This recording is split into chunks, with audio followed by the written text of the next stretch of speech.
Good day. This is the recap for the Opie, Jimmy, Sam, and sometimes Anthony extravaganza. Week 1 is down the tubes. And I hate to say it, even as blasphemous as it might sound, I think Opie got week 1. To think is to fail. I know he got it. Now, we could blame it on the obvious things. There were a lot of guests booked for the morning show that apparently the fellas didn't want to, ixnay. They didn't want to send these people packing on their way fucking home.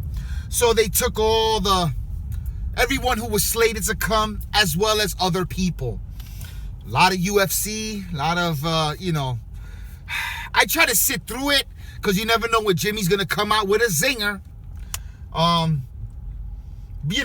So I try to sit through the boring interviews. If you don't like UFC or you're not into boxing or whatever, all that mixed martial arts, you might not find it compelling. These guys, who cares? You know what I mean? We want funny. But it was the first week, so a lot of new energy, a lot of goodness.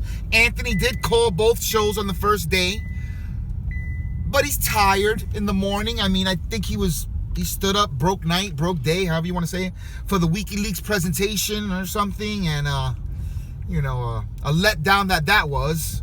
He sounded tired. He wasn't at his sharpest. And as we all know, the fucking call from the heavens parted, and he called Opie. After 2 years and 3 months, they finally spoke. All over the news, media outlets after the fact, Page 6, New York Post, and all that good shit. That aside, I feel Opie had a better week. You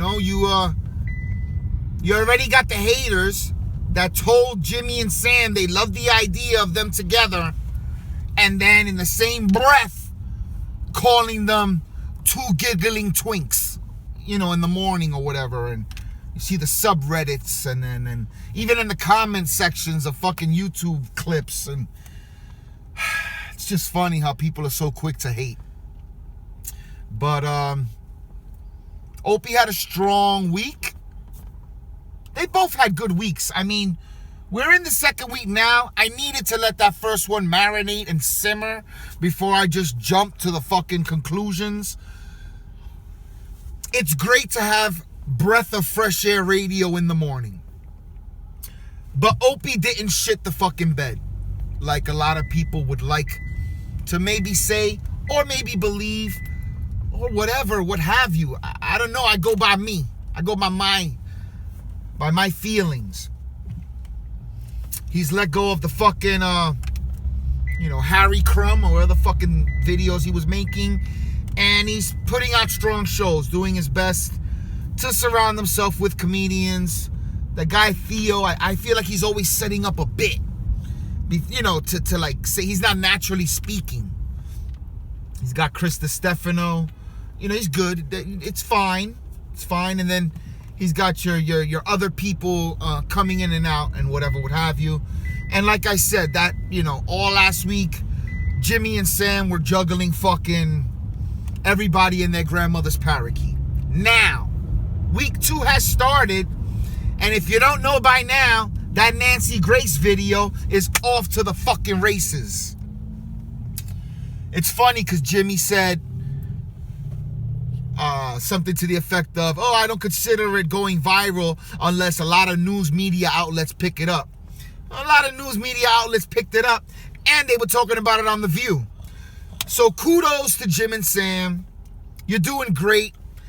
And kudos to Opie, because I feel you're doing okay. And I gave you week 1, as blasphemous as that fucking sounds. Anthony called the show again today in the morning.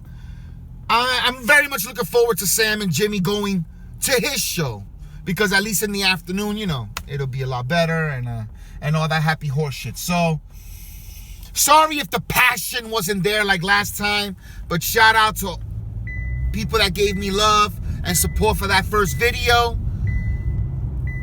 I just speak from the heart. I just speak on how I feel, and hopefully that's appreciated. And if it's not, I don't care. It's all for posterity anyway.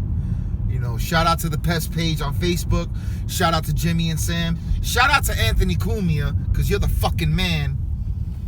And shout out to Senor Opie.